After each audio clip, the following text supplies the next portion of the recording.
My son-in-law tried to turn my grandson against me on Christmas Eve, whispering venomously, "Grandpa is a miser. He only spent $200 on your present."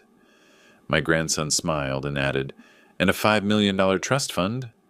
My son-in-law collapsed onto the sofa, pale as death. You won't believe what happened next. Before we continue, please subscribe to the channel and write in the comments what time it is where you are now. The wine glass hit the cream carpet before I understood what my grandson had said. Red liquid spread in a perfect circle around Ignatius's feet, while he stared at Zephyr like the kid had just announced aliens were landing on the lawn. My son-in-law's face went from ruddy to chalk in the time it took me to set down my coffee mug. What did you just... Ignatius grabbed the arm of the couch. His knees buckled. Quinn dropped the sweater she'd been folding. Mine, actually. Something she'd bought me last year that still had the tags on, and crossed the living room in 3 strides. Iggy? Baby, what's wrong? Zephyr looked at me, then at his father, then at the spreading wine stain. The kid had the decency to appear confused, but something in his eyes said he knew exactly what he'd done. He just didn't know why it mattered. The $5 million trust fund, I said slowly. You told him about that? Last month, after we did that college visit to Reed. Zephyr shrugged. You said I could tell people when I turned 16. I turned 16 in November. I had said that. 14 years ago when I'd set up the trust, I'd written a letter explaining everything. He'd get access at 18. He could talk about it at 16. At the time, 16 seemed impossibly far away. Now here we were, and my grandson had just weaponized my own instructions. Ignatius made a sound somewhere between a cough and a sob. His hand pressed against his chest, not clutching, more like he was checking to see if his heart was still there. I'm calling 911. Quinn already had her phone out. Her hands shook so badly she dropped it twice before managing to unlock the screen. The paramedics arrived during Oh Holy Night from the speaker in the corner. 3 of them, all business, checking vitals while Ignatius waved them off with one hand and grabbed Quinn's wrist with the other. The Christmas tree lights blinked red and green across his face. He looked like a man drowning in his own living room. My son-in-law hit the couch like a sack of organic potatoes from New Seasons. Dramatic, expensive, and completely unnecessary.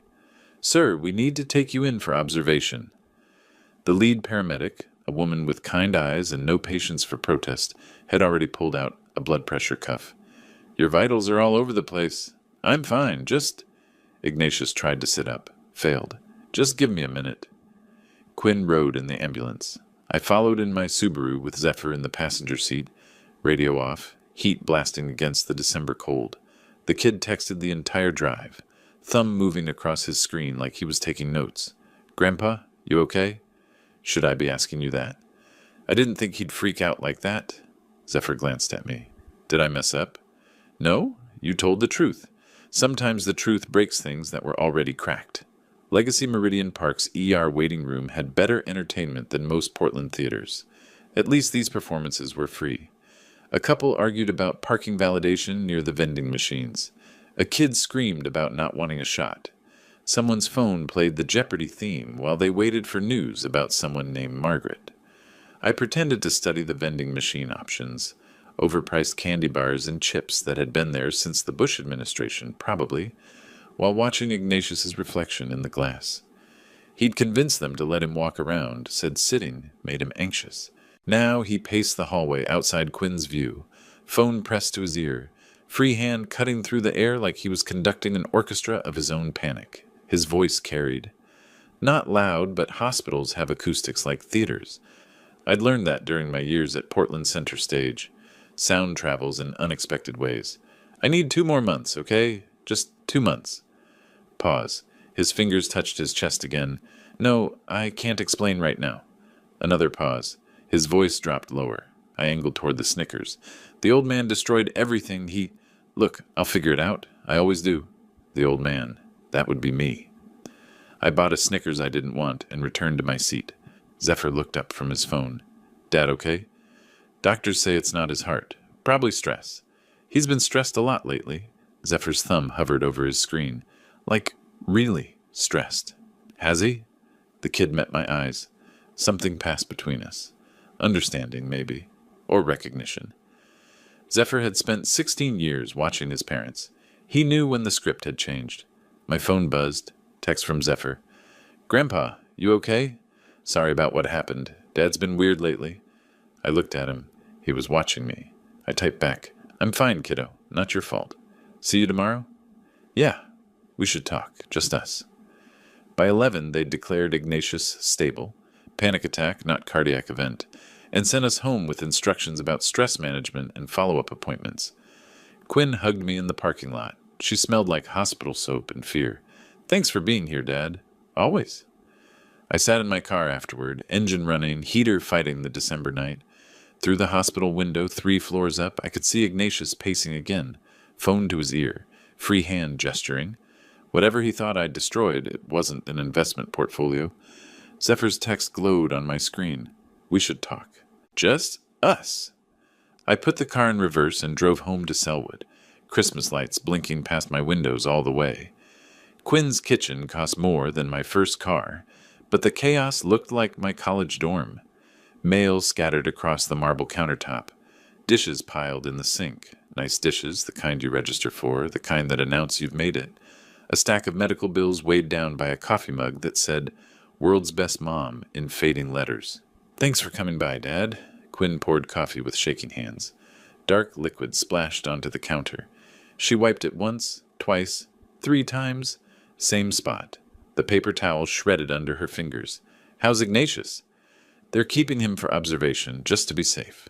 She turned, mug clutched in both hands like it might escape. "We're fine. Just some temporary cash flow issues. Iggy invested heavily in this business opportunity, and it's taking longer to—" "What business opportunity?" "I don't know all the details. He handles the finances." I set down my mug before I could throw it. "Quinn, you know what he told me?" Her voice went sharp, not angry. Worse, defensive. "That you've always looked down on him. That you constantly make little comments about where he came from, about his family not having money like ours." The words hit like a slap. My throat tightened. "I never—" "Didn't you? Because he's been saying this for years, Dad. Years, and I defended you. But now I'm wondering if maybe I shouldn't have." She turned back to the counter. Her shoulders hunched forward. Through the window over the sink, I could see their yard, professionally landscaped, probably cost a fortune and currently full of fallen leaves nobody had time to rake. "Quinn, I have never looked down on your husband. He thinks you have, and that's what matters, isn't it? What he thinks." I wanted to argue. Wanted to list every time I'd welcomed Ignatius, every dinner I'd paid for, every conversation where I'd asked about his work, his interests, his dreams. But none of that mattered if he'd spent 7 years rewriting history in my daughter's head. "I love you," I said instead. "That's what matters." She didn't turn around. I left through the garage. Zephyr intercepted me at my car, glancing back at the door to the house like he was checking for cameras. 5 minutes? He slid a folded piece of paper across the hood. My 16-year-old grandson acting like he'd seen too many spy movies. We stood among boxes of Christmas decorations and lawn equipment that hadn't been used in months. Zephyr's breath fogged in the cold air. "He keeps asking about the trust." The kid's voice dropped low. "Like super casually, right? Hey, buddy, when did Grandpa set that up? Does he ever talk about it? Could you access it early if you really needed to?" That kind of thing. "How long has this been going on?" "Since maybe October. It got worse after Thanksgiving. And he's been acting sketchy. On his phone all the time, leaving the room to take calls." "Have you told your mom?" Zephyr looked away. His jaw worked. "She's so tired all the time. I didn't want to add to it." I put my hand on his shoulder. Squeezed. "You did the right thing telling me." "Did I?" "Because Dad's in the hospital and Mom thinks you hate him, and everything's kind of falling apart." "Things were falling apart before you said anything. You just turned on the lights." The drive home took longer than it should have. I missed my exit off I-5, had to loop back at Terwilliger. My knuckles ached from gripping the steering wheel. By the time I pulled into my apartment complex in Selwood, my hands had started to shake. Priscilla Hawkins appeared at my door within 10 minutes of me getting home. She held a casserole dish like it was a weapon. Knowing Priscilla, it probably was. That woman could make evidence out of a grocery receipt. "That's my concerned neighbor face you're seeing, not my actual face." She pushed past me into my apartment, set the dish on my counter, turned and fixed me with eyes that had spent 30 years as a private investigator. What happened? My daughter thinks I'm a snob who hates her husband. Are you? No. Then someone's been writing your dialogue for you.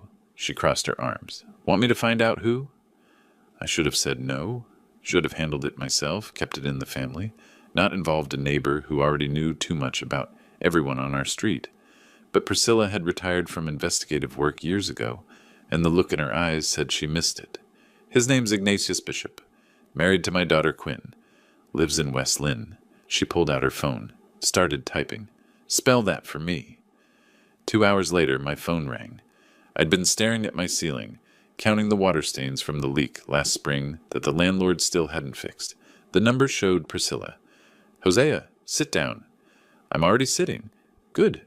So your son-in-law has $180,000 in debt from online sports betting. Papers rustled on her end. That's just what I found in 2 hours. You want me to keep digging? I closed my eyes, opened them. The water stains hadn't moved. Yeah, I said. Keep digging. Priscilla arrived 15 minutes later with a folder thick enough to stop a bullet. She spread documents across my coffee table, like a crime scene investigator laying out evidence. Papers overlapped, some highlighted in yellow, post-it notes in her sharp handwriting marking sections, bank statements, credit card bills, screenshots with timestamps. She'd printed everything. This is just 2 hours of work, Hosea. 2 hours. She tapped a printout showing a list of offshore betting sites.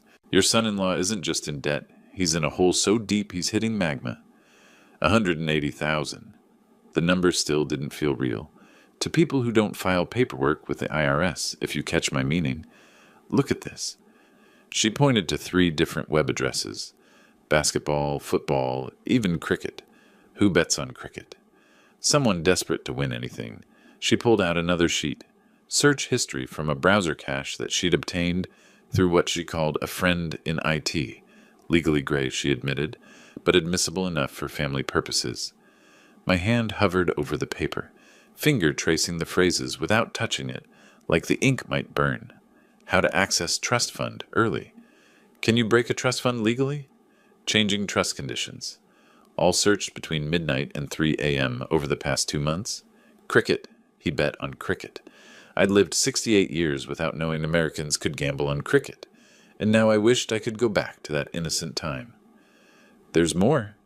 Priscilla set down a bank statement from October 2021, a wire transfer for $90,000 to something called Coinbase Exchange. He told Quinn this was a startup investment. It wasn't.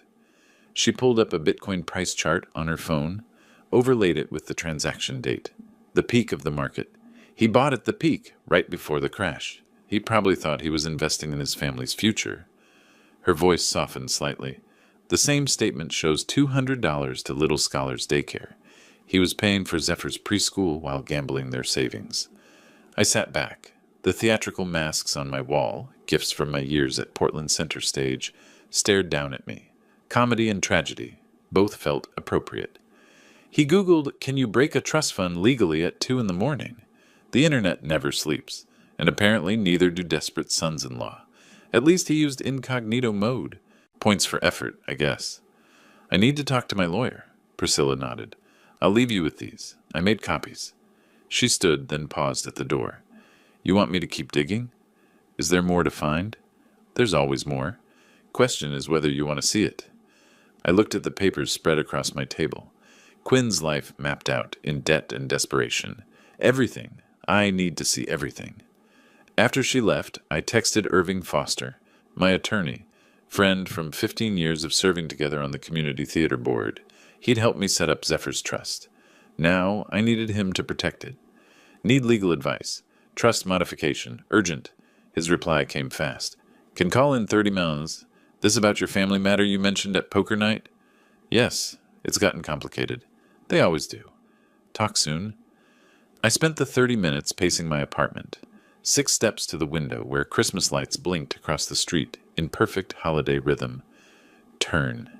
6 steps to the kitchenette where Priscilla's casserole sat growing cold. Turn. My feet wore a path in carpet that was already worn when I moved in 3 years ago.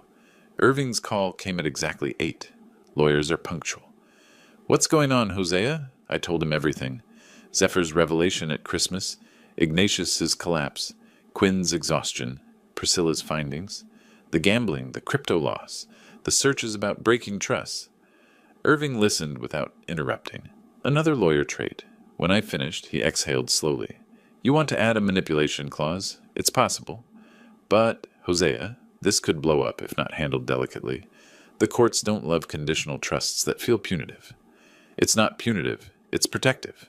If someone tries to use my grandson to access money that's meant for his education, his future, I get it. I'm just saying we need to be careful. When do you want to implement this?" "Yesterday. Let me draft something.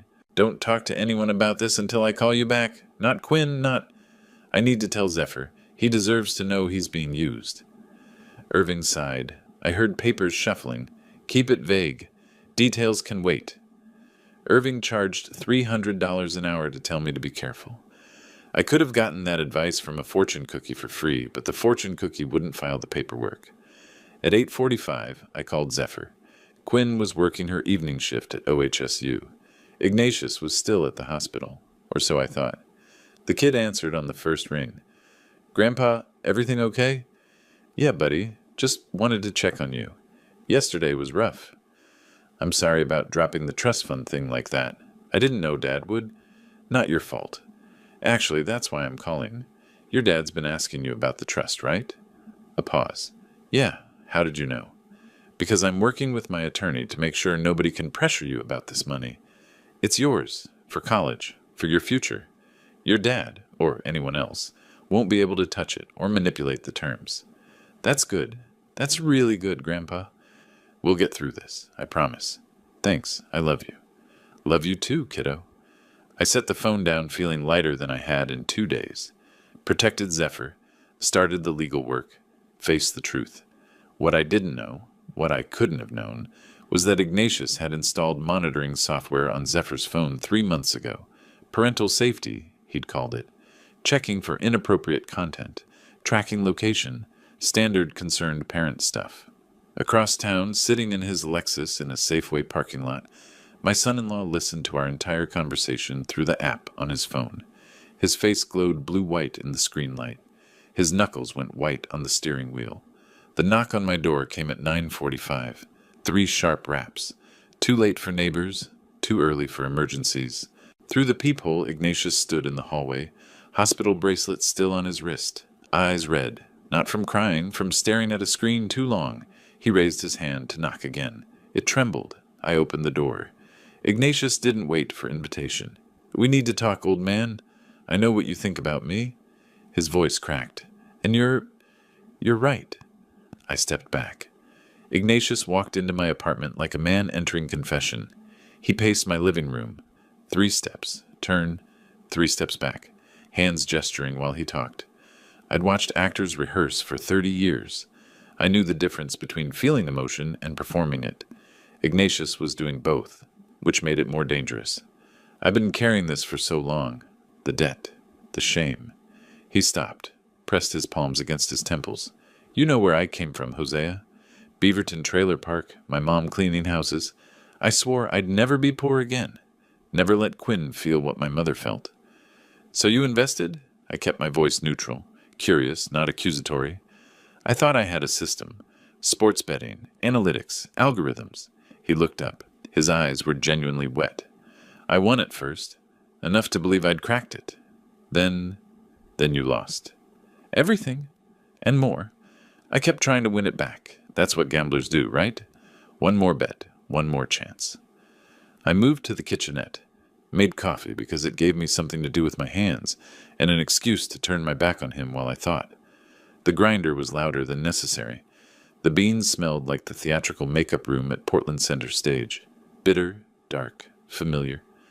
A memory surfaced. June 2016. I'd stopped by Quinn's house with birthday presents for Zephyr, found them at Laurelhurst Park instead. Ignatius had crouched in the grass, patient as a saint, adjusting 8-year-old Zephyr's grip on a baseball.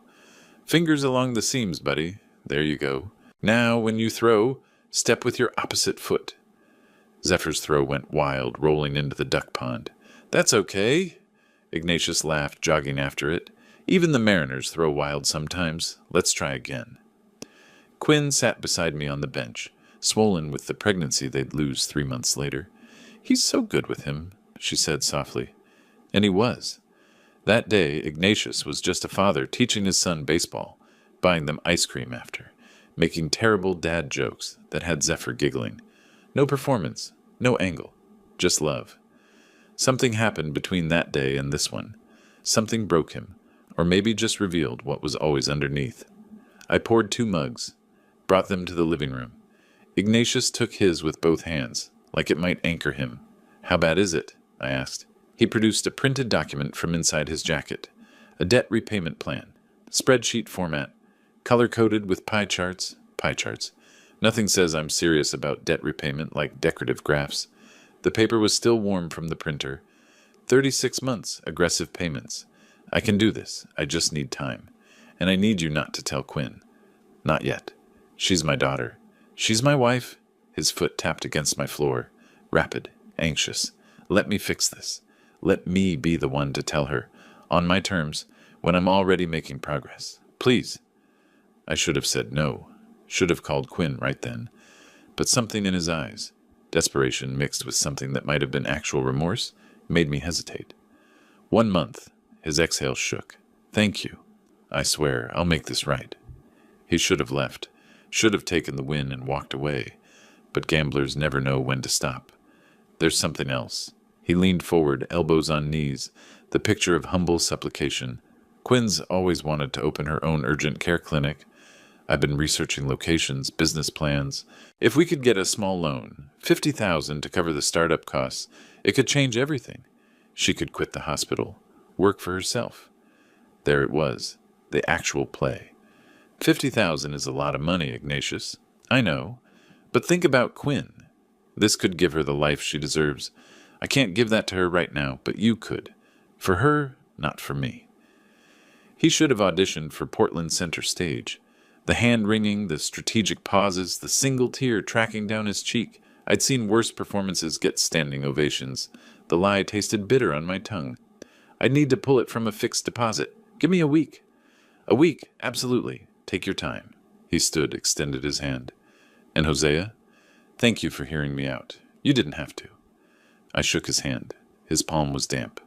After the door closed, I stood at my window, watching his Lexus pull away, red taillights disappearing down the rain-slick street. My son-in-law drove a $60,000 car and asked me for $50,000 to help my daughter. The math wasn't mathing, as Zephyr would say. I called Irving at 11:15. He just left. Whole performance, tears, repayment plan, the works. Asked me for $50,000. For the debts? He said for Quinn's clinic, like I'm stupid enough to believe that. So we move forward with the trust modification? Yes. Start the paperwork. Make it ironclad. Papers rustled on Irving's end. A pause stretched longer than it should have. Before we do this, there's something else you need to know. I did some digging through public filings. Ignatius has been making withdrawals from Quinn's retirement account, her 401k from the hospital. Started small, 6 months ago. Now it's over $30,000. The coffee mug in my hand finally trembled. My daughter doesn't know. No, he's the account beneficiary. He has legal access.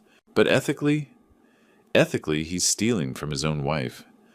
Through my thin apartment walls, I could hear my neighbor's television, some Christmas movie where everything works out, where families are whole and happy and no one steals from the people they're supposed to love.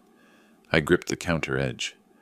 Irving, I said quietly, voice steady as a surgeon's hand, we're not just protecting Zephyr anymore. We're going to get my daughter's money back, every cent, and we're going to make sure Ignatius Bishop understands exactly what happens when you steal from family. I spent Friday designing it. Saturday, I sent it. 30 years of forging prop telegrams, vintage letters, and fake identification papers for Tennessee Williams Productions finally paid off. Who knew community theater would prepare me for financial warfare? The document took 8 hours to perfect. Columbia Trust Bank, letterhead, real bank, real logo, downloaded from their website and recreated pixel by pixel. Case number format matching legitimate banking investigation codes I found buried in financial regulation documents online.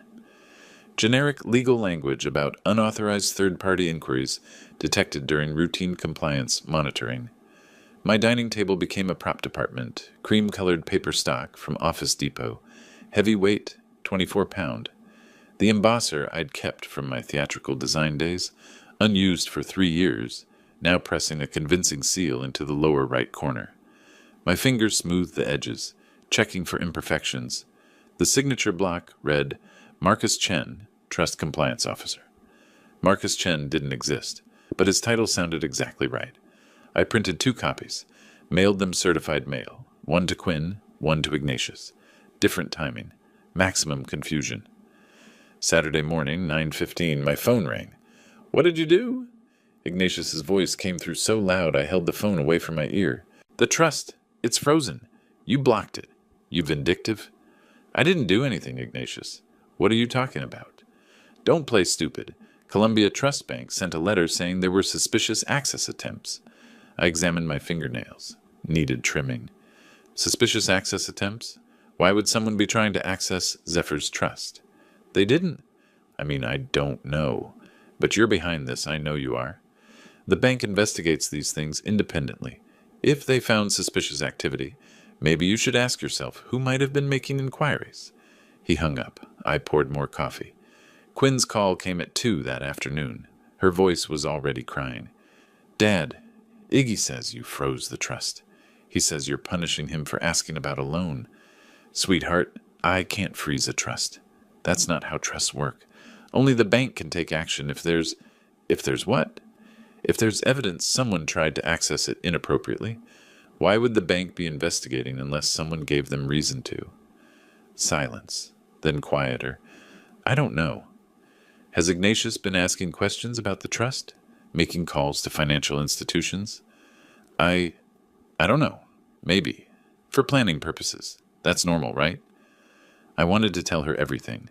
Wanted to explain that her husband had been researching how to break the trust at 2 a.m, that he'd installed spyware on Zephyr's phone, that he'd stolen $30,000 from her retirement fund. But Irving's advice echoed, let them unravel themselves. I'm here if you need me, I said instead. 4 o'clock. Quinn found the credit card statements in her mailbox between a Bed Bath & Beyond coupon and a pizza menu.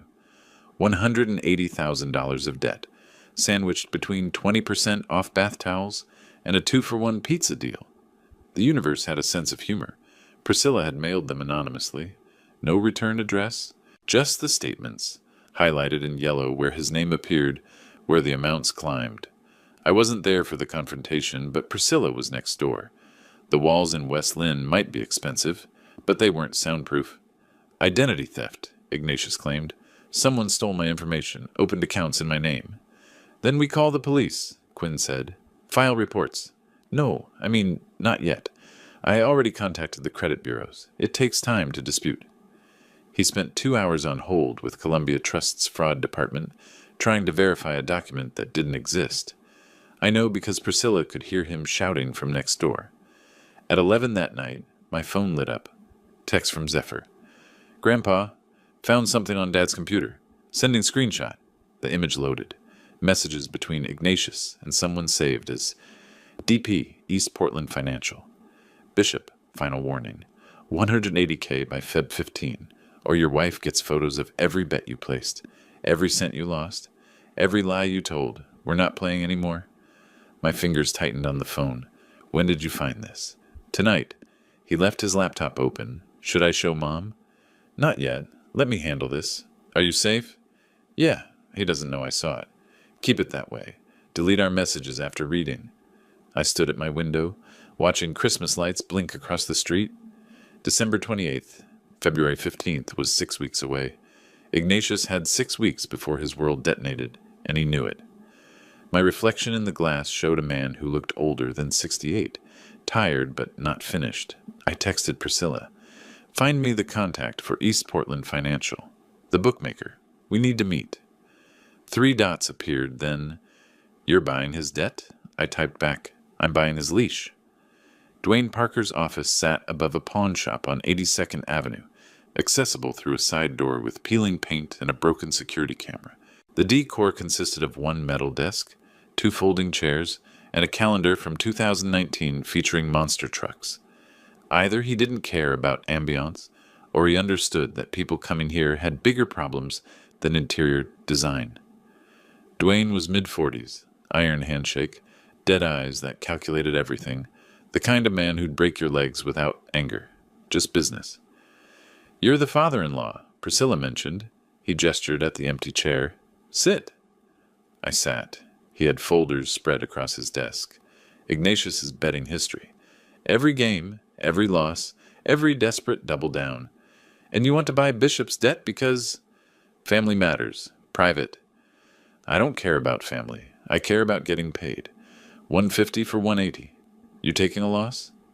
"I'm taking control. Different kind of profit." Dwayne smiled, barely. "I respect that. But understand, you buy this, you own the consequences. He can't pay you either. That's your problem." "He'll pay. Eventually. I'm patient." "Most people aren't. That's how I stay in business." I slid the cashier's check across his desk. $150,000. I'd liquidated part of my portfolio Tuesday morning, felt my retirement fund shrink with each signature. Worth it. Dwayne examined the check with a jeweler's loop, held it to the light, finally nodded. His assistant, large man with neck tattoos and a notary stamp, produced documents, debt transfer agreements, legal enough for enforcement, illegal enough to never see a courtroom. I signed. Dwayne signed. The notary stamped. I paid $150,000 to become a loan shark. My mother, rest her soul, would have been horrified. Or proud. Probably both. "Pleasure doing business." Dwayne stood, extended his hand again. "Bishop gets a message today. New creditor. We're out." "Thank you." "Don't thank me. You just bought a man who can't pay. Good luck with that." I drove home feeling something between satisfaction and nausea. That evening, Quinn discovered the monitoring app. Her phone had died at work. She'd borrowed Zephyr's to check her schedule, swiped through his home screen looking for the browser, and found it. Family Track Pro. Activity log showing every call, text, location for 3 months. Her fingers froze over the screen. Then she started scrolling. Saw herself listed. Saw me listed. Saw Zephyr's entire life mapped out in 15-minute intervals. The confrontation happened at 7. I know because she called me at 11, voice hollow with exhaustion. "Dad, did I wake you?" "No, sweetheart. I was up. What's wrong?" "I found... Iggy put tracking software on Zephyr's phone. He's been monitoring everything for months." I kept my voice neutral. "Oh, honey. And the credit cards? The trust investigation? Now this? I keep trying to believe his explanations, but..." She broke, full crying now. "But maybe you were right. Maybe you've been right the whole time and I was too stupid to see it." "You're not stupid. You loved him. You wanted to trust your husband. That's not weakness." "What do I do?" "Whatever you need to do to feel safe. To keep Zephyr safe. I'm here. Whatever you need." After we hung up, I sat in the dark, thinking about Ignatius's world collapsing. Fake trust freeze, real credit card exposure, debt sold to unknown creditor, wife discovering his surveillance, everything unraveling. I should have seen it coming. At 2 a.m., something scraped against my apartment door lock. I sat up in bed. Didn't turn on the light. Listened. Metal on metal. Amateur hour, cheap lock giving way under pressure that understood theory but not practice. The door opened. Footsteps in my living room. Heavy breathing. I emerged from my bedroom in pajamas and bathrobe. Turned on the lamp. Ignatius stood there holding a baseball bat. Aluminum. Name brand. Probably cost $200. He could have saved money and brought a stick. He picked my lock at 2 a.m. with a baseball bat and the desperation of a man who'd clearly never committed a crime before. "You broke my lock. That's going to cost money." The bat raised but trembled. "Where are they? The debt documents?" "In a safe deposit box. Did you think I'd keep them here?" "You bought my debt. From Dwayne. You're insane." "I'm practical. You owed money. I had money. Now you owe me." He advanced 2 steps. The bat wavered. "You're destroying my family." "I'm trying to save my daughter from a man who's been lying to her for years. Big difference. I'll go to the police. Breaking and entering. This is... You can't..." "Go ahead. Then explain to them why you're here at 2 in the morning with a baseball bat. And while you're at it, explain the debt, the gambling, the tracking software on your son's phone. The bat lowered slowly, his shoulders slumped. The fight drained out of him like water through a sieve. What do you want? The truth. Tell Quinn the truth. All of it. The gambling, the debts, the money you stole from her retirement fund. His head snapped up. How do you... I know everything, Ignatius. The only question is whether she hears it from you or from me. You have 48 hours. He backed toward the door, stumbled over his own feet, caught himself. She'll leave me. She might. But she'll definitely leave you if I'm the one who tells her. At least this way, you have a chance. He fled down the stairs. I locked the broken door as best I could, wedged a chair under the knob. Dawn began to lighten my windows. I sat on the couch, still in my bathrobe, watching the sky turn from black to gray to pale blue. My phone buzzed. Text from Quinn. Can't sleep. Keep thinking about everything. Coming over at 8 a.m. Need to know what you know. I typed back. I'll put coffee on. The bat clattered against my hardwood floor. Loud. Final. Ignatius slid down the wall to sitting position, head in his hands. Not the theatrical crying from part 4. This was ugly. Snot running, shoulders shaking, hands trembling so badly he couldn't wipe his eyes. I couldn't stop. His voice came out raw. Every loss, I thought the next bet would fix it. I had systems, analytics. I was so sure I'd figured it out. I just needed one big win, and I could pay everything back, and Quinn would never have to know. My hand moved toward him. Involuntary. Human compassion. Then froze midair. Quinn's retirement fund. $30,000 stolen while she worked double shifts. I pulled my hand back. But you kept losing. Every time. And every time I thought, just once more, and I'll quit. He looked up, eyes red and desperate. I wanted to be worthy of her, to be the man she thought I was, the man she deserved. By stealing from her? I was going to replace it, before she noticed. I just needed time, needed to win. You can't win back what you've already lost, Ignatius. That's not how this works. What do you want from me? The truth. If you really love her, tell Quinn everything. Today. The gambling, the debts, the money from her retirement. All of it. Or I tell her myself, and I show her proof. He left 20 minutes later. I wedged the chair back under my broken door lock. Very secure. Very medieval. The Home Depot down on McLaughlin Boulevard opened at 6 a.m. I'd be there at 5:55, waiting like they were giving away flat screens on Black Friday. I sat on my couch watching dawn light creep across my theatrical mask collection on the wall. Comedy and tragedy. Both applied. At 11 that morning, Ignatius told Quinn his version. I wasn't there. Didn't know until her call came at 12:30. How could you? Her voice came through my phone like a weapon. You bought Iggy's debts? Quinn, let me explain. Explain what? That you're using his mother's medical bills to blackmail him? To destroy my marriage? My stomach dropped. His mother's medical bills? Quinn, that's not... Don't lie to me. He told me everything. You've been orchestrating all of this.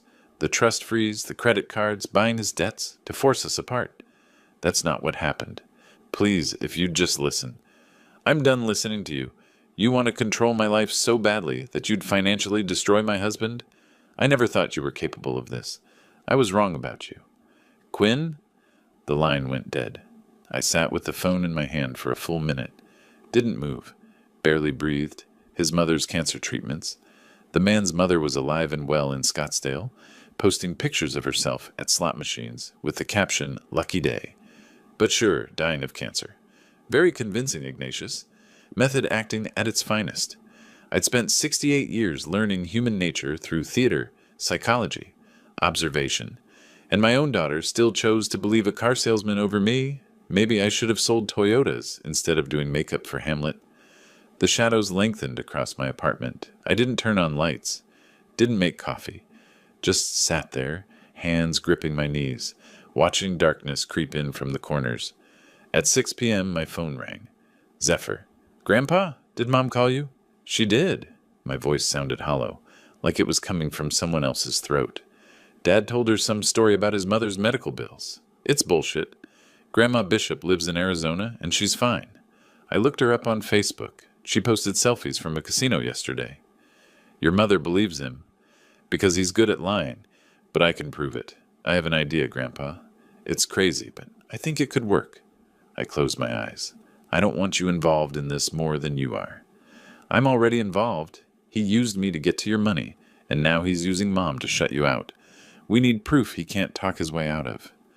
What kind of proof? His confession, on video, from his own mouth. We met at a coffee shop on Hawthorne the next morning. Sunday. The place smelled like espresso and wet coats. Zephyr slid a small box across the table. I looked at it, didn't touch it. Spy camera. Amazon Prime 2-day shipping. He opened it. The camera was barely bigger than a quarter. I'll tell him you offered me $100,000 cash. Right now. For a car. He won't be able to resist. He's your father. He stopped being my father when he put spyware on my phone. When he tried to use me to steal from you. Zephyr's jaw set hard. This isn't about revenge, Grandpa. It's about protecting Mom. She needs to see who he really is. The video could destroy their marriage. The marriage is already destroyed. Mom just doesn't know it yet. We're not breaking them up. We're showing her the truth. My hand hovered over the camera. Still couldn't touch it. You're 16. You shouldn't have to. I'm 16, and I've been watching him lie to Mom for months. Watching her work doubles while he gambles away her retirement. I'm done watching. Zephyr ordered a spy camera on Amazon. Prime shipping. 2-day delivery. When I was 16, the height of espionage technology was holding a glass against the wall to hear through it.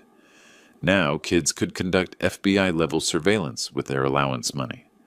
Monday after school, while Quinn worked her shift, Zephyr positioned the camera on the bookshelf in Ignatius's home office, behind a decorative globe, angled at the desk. His hands were steady, more confident than mine would have been.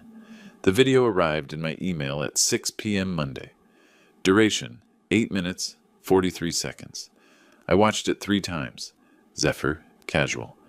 So Grandpa called, said he wants to give me $100,000, cash, for my birthday, and a car. Ignatius looked up from his laptop, instantly alert. $100,000 in cash? Why cash? I don't know. Tax reasons? He said I could use it for whatever I want. Ignatius stood, moved closer to his son. That's generous. Very generous. Listen, buddy, I need to talk to you about something important. Man to man. The way he said, man to man. Like he was granting Zephyr membership to some exclusive club. Like they were equals. Your mom and I were going through a rough patch financially.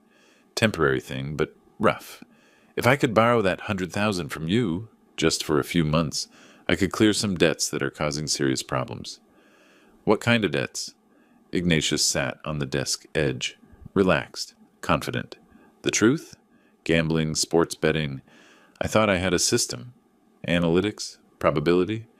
I was good at it for a while. Then I wasn't. I kept thinking the next bet would fix everything, and it just made it worse. You told Mom it was medical bills. For Grandma. I know. I lied. Your grandmother's fine. The debts are from betting, and if I don't pay them soon, the people I owe, they'll go after your mom, after our house. I need that money, Zephyr, to protect her, to protect you. You're asking me to lie to Grandpa. I'm asking you to help your family. Sometimes adults make mistakes. Big ones. I need you to help me fix mine before your mother finds out. I closed the laptop harder than necessary after the 3rd viewing, called Irving. I need a favor. Multiple favors. What kind? The theatrical kind. Tuesday morning, I met Marcus at Portland Center Stage. He'd been assistant director there for 20 years. Helped me create period-accurate documents for dozens of productions. So you need fake investor letterhead. Marcus grinned. This is the most interesting Tuesday I've had in months. We created Summit Capital Partners. Embossed logo that looked like a mountain having an identity crisis. Heavy cardstock. Professional invitation to private automotive investment opportunity presentation. Marcus helped me print 20 copies. You want these delivered? Courier. To his dealership. Make it official. Ignatius is going to lose his mind when he realizes that's the idea. The Nines Hotel Conference Suite cost $400 for 2 hours. Worth every cent. Wednesday afternoon, I arrived early. Irving was already there, setting up his laptop. Dr. Helena Morrison, gambling addiction specialist I'd found through Irving's contacts, arranged pamphlets on the table with clinical precision. We checked watches, synchronized like we were planning a bank heist instead of an intervention. My phone buzzed. Text from Irving. Quinn confirmed. She's coming. Suspicious, but coming. 15 minutes before 2 p.m., Quinn arrived. She stopped in the doorway when she saw me. Of course you're here. Her voice was cold. Irving, if this is an ambush, it's information, Irving said carefully. Please sit. You need to see this before your husband arrives. My husband. What? He'll be here in 10 minutes. Sit down, Quinn. She sat, stiff, defensive, ready to leave. Irving opened the laptop. Your son recorded this yesterday at home. He sent it to your father, who sent it to me. Zephyr recorded. Her face went pale. Watch first, judge after. The video played. Zephyr's voice, Ignatius' immediate interest, the $100,000, the confession about gambling, the lie about protecting family. Quinn's hands gripped the table edge. Knuckles white. The video ended. She sat silent. Mrs. Bishop, Dr. Morrison began gently, I'm a therapist specializing in... Be quiet. Quinn's voice shook. Just be quiet for a minute. We waited. At exactly 2 p.m., footsteps in the hallway. The door opened.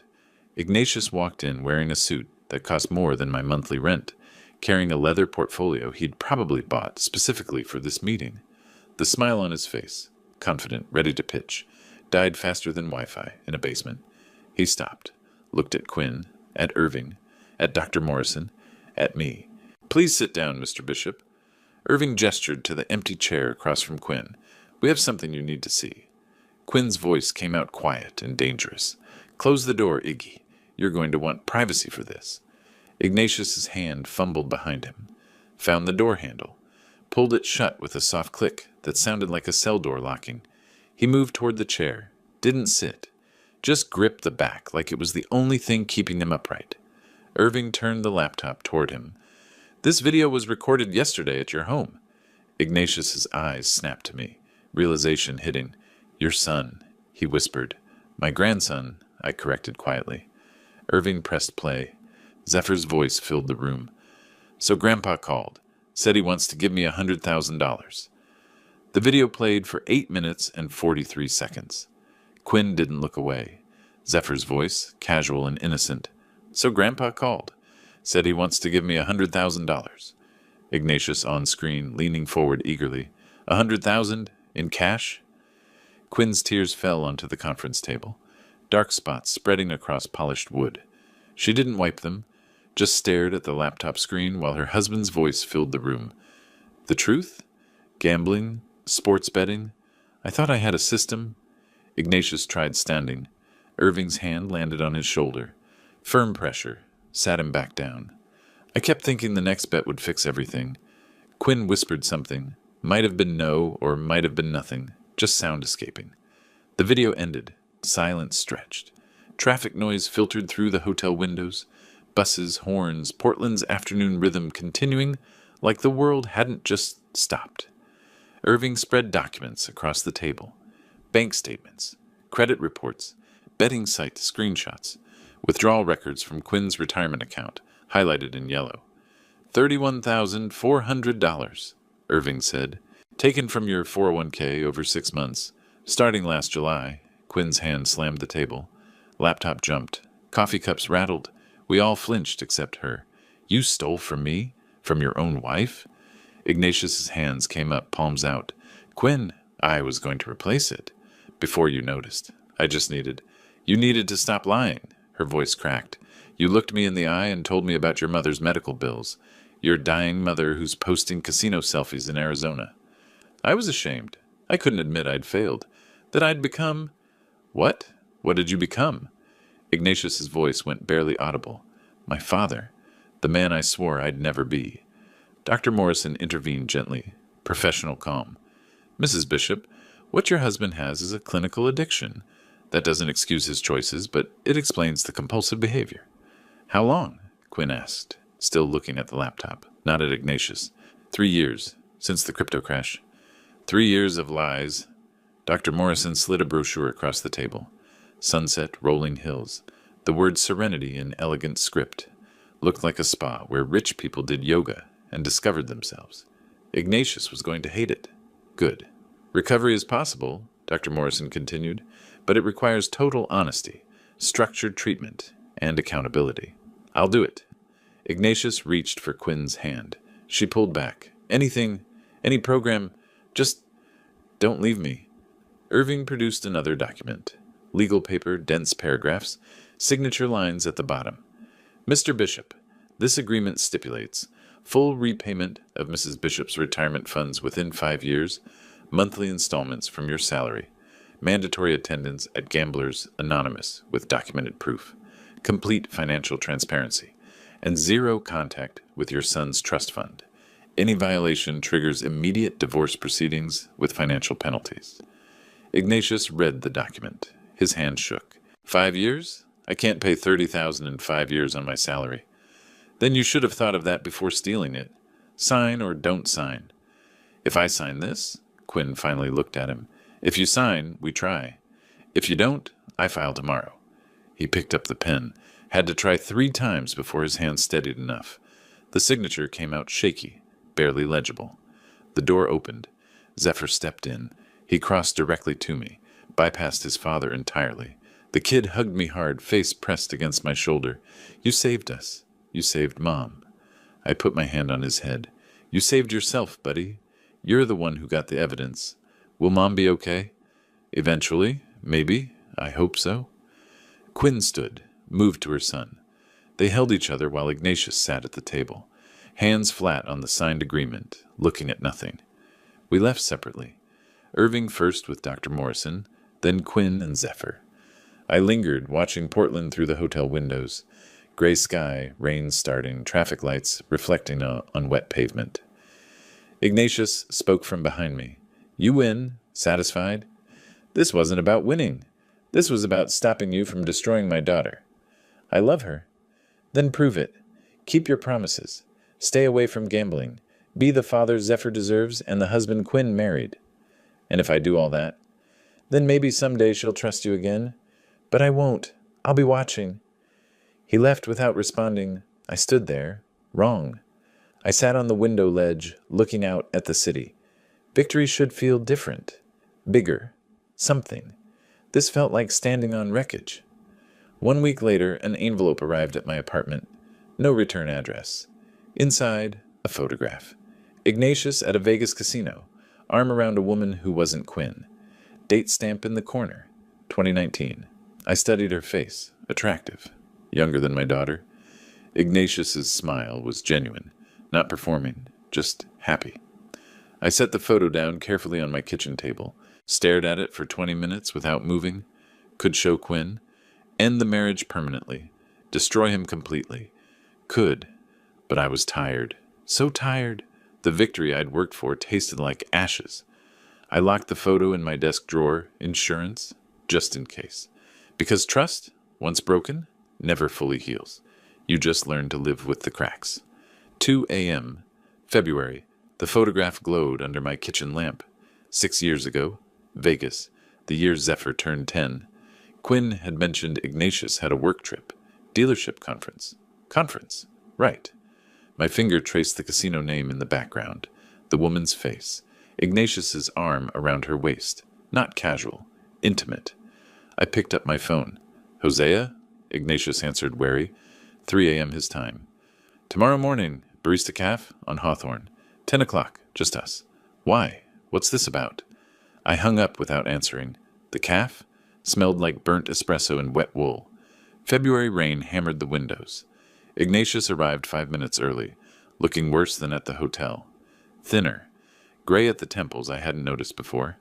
I slid the photograph across our small table. Recognize this. His face drained. Where did you get this? Doesn't matter. What matters is what it shows. You, Las Vegas, 2019. That's not Quinn. He reached for it. I pulled it back. Who else knows about this? Nobody. It was a mistake. One weekend. It didn't mean anything. Does Quinn know? He shook his head. No. Please. She's just starting to trust me again. If she sees that, she won't. Nobody will, if, and only if, You keep every single promise you made in that hotel room. I'm trying. I am. I've been going to meetings, making payments. Keep trying. Every day. For the rest of your life, if necessary. I leaned forward.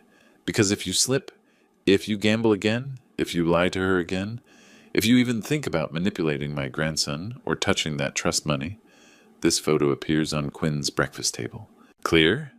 Crystal. His voice came out hollow. One more thing. If I ever find out you've cheated on her again, with anyone, for any reason, I won't show her the photo. I'll show her a dossier. Every bet, every lie, every woman, every secret. And then I'll help her take you for everything you have. He nodded, couldn't speak. Why? He finally asked. Why not just show her? Destroy me completely. You hate me. I sat back, considered. Because revenge isn't always about destruction. Sometimes it's about control, about teaching lessons. You got your lesson, Ignatius. You lost your freedom, your privacy, your power. You're on a leash now, mine, and you'll stay on it as long as you're married to my daughter. Why give me a chance? Not for you, for her. She's trying to save her marriage, trying to believe you can change. I'm giving her that chance, but I'm also giving myself insurance. He left. I sat there with cold coffee and the photograph. Back home, I burned it in my kitchen sink, watched edges curl and blacken. The smoke detector chirped twice before the paper turned to ash. March arrived with rain. Portland's default weather. My 69th birthday fell on a Tuesday. Quinn insisted on cooking dinner at my place, brought supplies in reusable bags, Zephyr carrying the wine. Ignatius came too, washed dishes without being asked, moved carefully through my apartment like a guest who knew he was tolerated, not welcomed. Dalton called from Tokyo. His face filled my iPad screen, propped on the bookshelf between theatrical masks. Happy birthday, Dad. Wish I could be there. You're here enough. How's Tokyo? Rainy? Like Portland? Some things are universal. Zephyr showed me a video game, explained controls I'd never remember. I made appreciative sounds while Quinn laughed at something in the kitchen. Ignatius washed dishes like a man disarming a bomb, slowly, carefully, terrified of breaking something. He'd broken enough already. Quinn hugged me in the kitchen doorway, held on longer than necessary. Thank you for not giving up on me, even when I said those awful things. You weren't awful. You were a wife trying to believe in her husband. I chose wrong. You chose love. That's never wrong. The timing was just complicated. She pulled back. Are we okay? You and me? I touched her face. We're getting there. These things take time. I have time. So do I. After dinner, I stood at my window. March rain streaked the glass, making Portland's skyline waver and blur. Behind me, Quinn's laughter, forced brightness, Zephyr's game sound effects, Dalton's tinny voice from the iPad, running water. Ignatius, silent at his assigned task. I didn't turn around. Just watched rain. My reflection showed a man who looked older than 69. Lines deeper, shoulders heavier. Did I win? Family's together, sort of. Everything's fine, sort of. The rain continued. Portland's perpetual rain, washing nothing away, just making everything gray. I thought about the photo. Burned now. Gone. Except it wasn't gone. Would never be gone. Ignatius knew I'd seen it. That was enough. The prison was psychological. Permanent uncertainty. That was the revenge. Not destruction, control. Forever? I breathed out. Finally turned from the window. Rejoined my family. Quinn smiled at me. Genuine. Damaged, but genuine. Zephyr paused his game. Grandpa, you okay? Yeah, kiddo. Just thinking. About what? About how lucky I am to have you all here. Ignatius glanced at me from the sink. Our eyes met for 1 second. Understanding passed. He knew he was beaten. I knew I'd won, but at cost. Neither of us spoke. The moment passed. We returned to the gathering. The truce held. For now. Always. For now. But my daughter was here. Safe. Zephyr was protected. The trust was secure. Not the ending I imagined. Just the ending I got. This quiet, careful, cracked but standing family dinner on a rainy Tuesday in March. The victory was in accepting that, and choosing family anyway. I poured myself more wine. listened to my daughter laugh, watched my grandson play games I'd never understand, and outside, the rain kept falling. If you like this story, please like this video, subscribe to the channel, and share your impressions of this story in the comments. To listen to the next story, click on the box on the left. Thank you for watching.